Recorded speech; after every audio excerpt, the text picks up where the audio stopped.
इस बिहाफ पे ये क्या सिटीजनशिप अमेंडमेंट एक्ट, जैसे आपके यहाँ पाकिस्तान में आजादी के वक्त में 1947 में जब बंटवारा हुआ था तो 21% हिंदू थे और 1288 मंदिरें थी। आपने सबको तोड़ फोड़ दिया और आपने 21% माइनॉरिटीज को 1% में कन्वर्ट कर दिया। कुछ को मार दिया आप लोगों ने, कुछ को काट दिया, कुछ को कन्वर्शन करवा दिया, कुछ को भगा दिया, तो इन टोटल आपने 1% कर दिया है। तो अब ऐसे जो अत्याचारित हिंदू हैं जो पाकिस्तान में रह रहे हैं या अलग अलग देशों में रह रहे हैं जहां पर उनको बहुत अत्याचार किया जा रहा है, ऐसे हिंदुओं को हम भारत में बुलाएंगे और उनको हम मान्यता देंगे, उनको सिटीजनशिप देंगे और यहाँ पर पूरे अहमियत के साथ और वैल्यू के साथ हम यहाँ पर भारत में रखेंगे। नमस्कार दोस्तों, स्वागत है आप सभी का हमारे YouTube channel digital regiments SD में। जैसा कि आपको पता है, हम आपके लिए लेकर आते रहते हैं लेटेस्ट न्यूज़। ऐसी ही लेटेस्ट न्यूज़ के साथ फिर हम हाजिर हुए आपके सामने। लेकिन न्यूज़ स्टार्ट करने से पहले दोस्तों, अगर आपने हमारे चैनल को सब्सक्राइब नहीं किया है तो हमारे चैनल को आप सब्सक्राइब कर लीजिए, और अगर आप ये वीडियो फेसबुक पर देख रहे हैं तो आप हमारे पेज को फॉलो कर लीजिए, ताकि आपको जब भी हमारी नई वीडियो आए तो आपको सबसे पहले मिल सके दोस्तों। तो जैसा ही कल CAA जैसे लागू हुआ है दोस्तों, तब से ही पाकिस्तान में भी हड़कंप सा मचा हुआ है।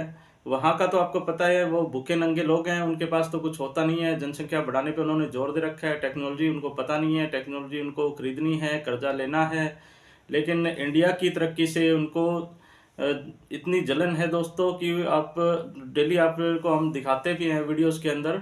ऐसे ही जैसे कल लागू हुआ है CAA, और कल जैसे कि द्वारका एक्सप्रेसवे का भी दिल्ली के अंदर में उद्घाटन हुआ है दोस्तों, तब से पाकिस्तान में तो हड़कंप सा ही मचा हुआ है। उनको यूँ लगता है कि इंडिया तो कुछ था ही नहीं, लेकिन इतनी तरक्की कर गया। और आज उनको खुद को भी पता है, वो बैकफुट पे खड़े हैं। उनको कर्जे लेने के लिए ही बहुत सी दिक्कतें हो रही है दोस्तों, कर्जे पे कर्जा लिए जा रहे हैं, लेकिन वहाँ पे ना तो कोई टेक्नोलॉजी आ रही है, ना ही उनको कुछ वो अपने कर्जे वर्जे कैसे उतारने उनका पता है। तो इसी वीडियो को हम ऐसी वीडियो हम आपके लिए लेकर आए दोस्तों, और चलिए देखते हैं, वीडियो करते हैं। अच्छा नाजिया मैम, आपने नीचे शायद हेडलाइन देख ही ली होगी। आज हम जिस टॉपिक पर बात करने जा रहे हैं, नरेंद्र मोदी जी बहुत से इनिशिएटिव्स ले रहे हैं, लेकिन उसमें अगर मेजरली बात की जाए तो 16 मेजर एयरपोर्ट्स की इनॉग्रेशन अनाउंस हुई है। उसके अलावा 92,000 करोड़ का बजट पास हुआ है। 112 बड़े हाईवेज बनने के लिए जो बहुत सी स्टेट्स को आपस में कनेक्ट करेंगे, और बहुत सारी और फैसिलिटीज आने वाले वक्तों में अगली जनरेशन के लिए अभी से तैयार की जा रही है।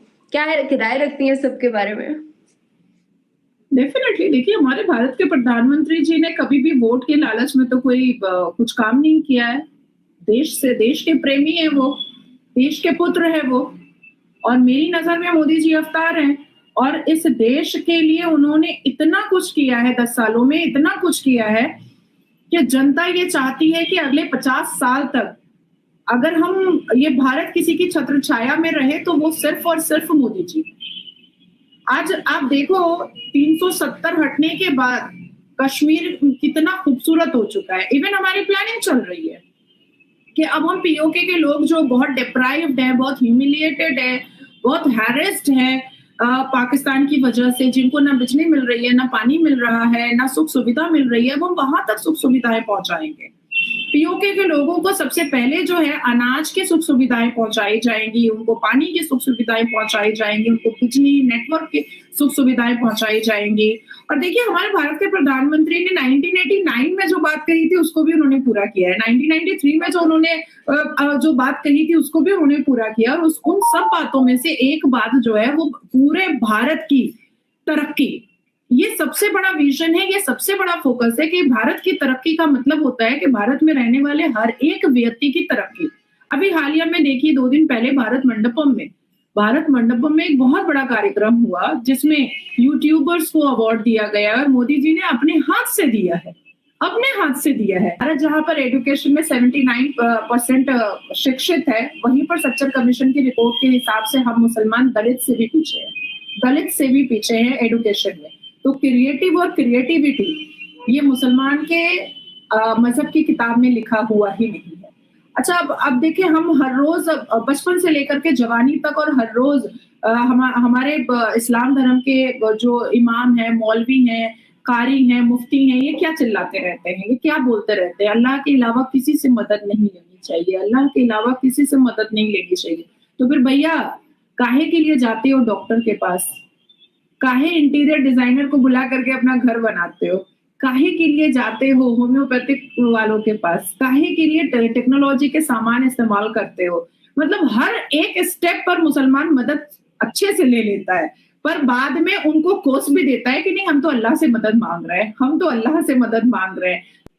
दूसरी चीज है कि हमारा जब भी अच्छा होता है, हमारे एफर्ट से, हमारी मेहनत से जब भी अच्छा होता है तो हमें ये सिखाया जाता है कि बोल दो अल्लाह ने किया, और जब हमारे साथ बुरा होता है तो बोल दो कि हमारे कर्मों का नतीजा है। अरे ऐसा नहीं है, बिल्कुल नहीं है। देखो हिंदू धर्म में एक चीज है कि भगवान उनको सिर्फ नहीं देता है जो उनकी दिन रात पूजा करता है, ये भगवान ने साफ लफ्जों में कहा है, और श्रीमद् भगवत गीता में भी मैंने पढ़ा है कि जैसी आपका कर्मा होगा, जैसी आपकी मेहनत होगी, उसका फल आपको मिलेगा। ऐसा कुछ नहीं है कि आप दिन रात भगवान के चरणों पे हैं तो ही आपके साथ भला होगा, और आप भगवान के चरणों पे नहीं है कि आप भगवान को नहीं मान रहे तो आपके साथ भला नहीं होगा, ये चीज नहीं है।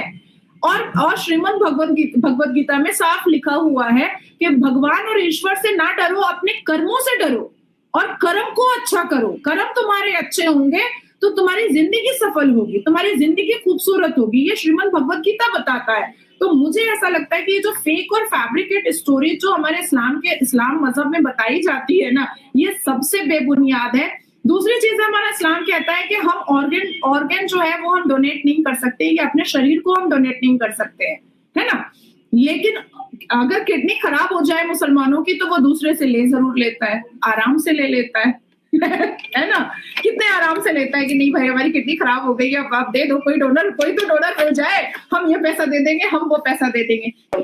देखिए हम मुसलमान चाहे पाकिस्तान के हों चाहे भारत के हों, हम लोग हिंदुओं को काफिर बोलते हैं, और हिंदुओं को अपनी औकात में नहीं लाने के लिए हर वो हथकंडे अपनाते हैं मुसलमान जो इंसानियत के खिलाफ है, इंसानियत के तो बिल्कुल खिलाफ है। ठीक है, अब आती है बात कि हमारे भारत में एक शाही इमाम है इमाम बुखारी साहब, और उनके इकलौते बेटे हैं जिनका नाम है सैयद शाबान बुखारी, और वो इमाम भी बने हैं, वो भी अब शाही इमाम बने हैं।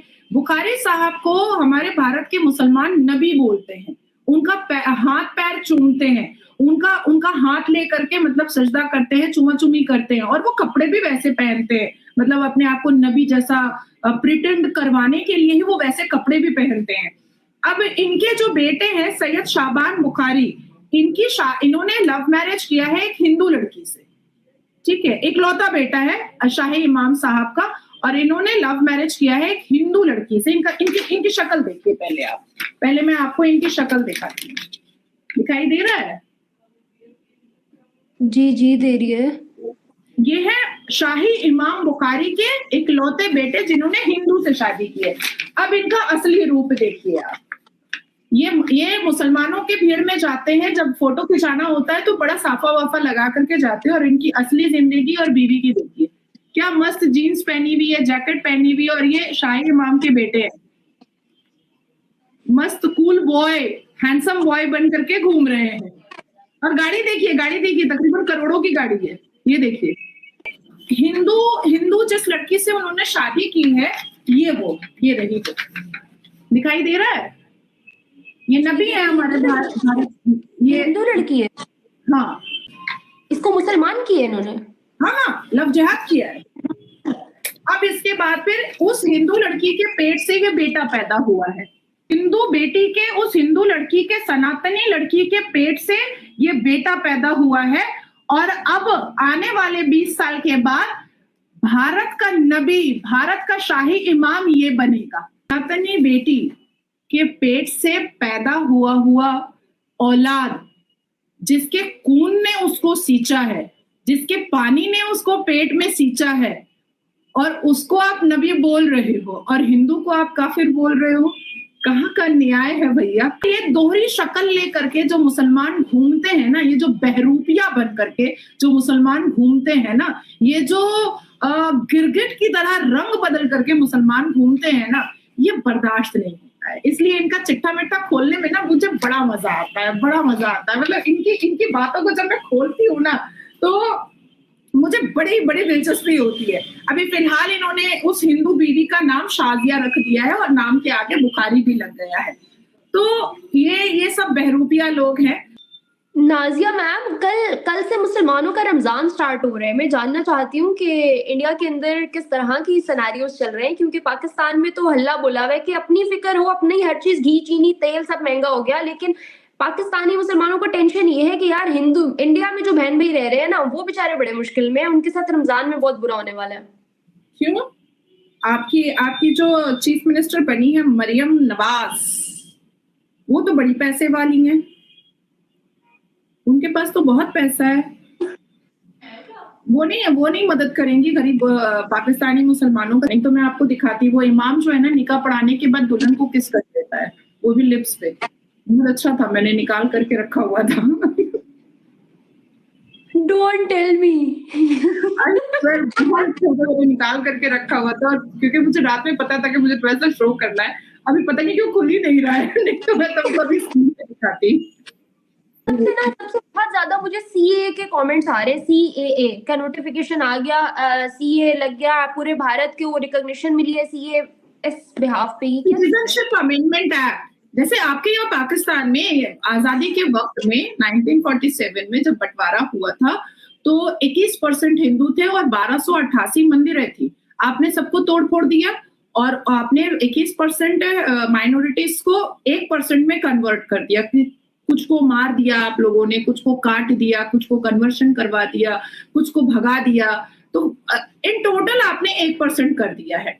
तो अब ऐसे जो अत्याचारित हिंदू हैं, जो पाकिस्तान में रह रहे हैं या अलग अलग देशों में रह रहे हैं जहां पर उनको बहुत अत्याचार किया जा रहा है, ऐसे हिंदुओं को हम भारत में बुलाएंगे और उनको हम मान्यता देंगे, उनको सिटीजनशिप देंगे और यहाँ पर पूरे अहमियत के साथ और वैल्यू के साथ हम यहाँ पर भारत में रखेंगे, पूरी तो इज्जत के देखा साथ दोस्तों, रखेंगे। अपने पाकिस्तान में कैसे क्या जलालत चलती रहती है, कि कैसे कैसे लोग हैं वहाँ पे जिनको नॉलेज भी नहीं है, और जाहिलपनों की तो सारी हदें उन्होंने पार ही कर रखी है। वहाँ पे ना तो लड़कियाँ दिन में सेफ़ है, ना रात में सेफ़ है। वहाँ पे सेफ़ तो खैर कोई नहीं है, वहाँ पे मस्जिदें भी सेफ़ नहीं है, वो खुद भी सेफ़ नहीं है, लेकिन वो दिखाते ही है कि बस पाकिस्तान दुनिया के नंबर 1 देश है। लेकिन वो सबको पता है नंबर 1 देश है, लेकिन आतंकवाद में है। तो ऐसी वीडियो दोस्तों, अगर आपको ये वीडियो रोचक लगी हो तो आप प्लीज़ हमारे चैनल को सब्सक्राइब कीजिए, लाइक कीजिए और ज़्यादा से ज़्यादा कमेंट करिए। और आप फेसबुक पे देख रहे हैं तो हमारे पेज को फॉलो करिए दोस्तों, और शेयर करिए वीडियो। ऐसी ही हम मज़ेदार वीडियोज़ आपके लिए लेकर आते रहेंगे और जल्द ही हम हाजिर होंगे एक नई वीडियो के साथ में। तब तक के लिए जय हिंद, जय भारत, वंदे मातरम।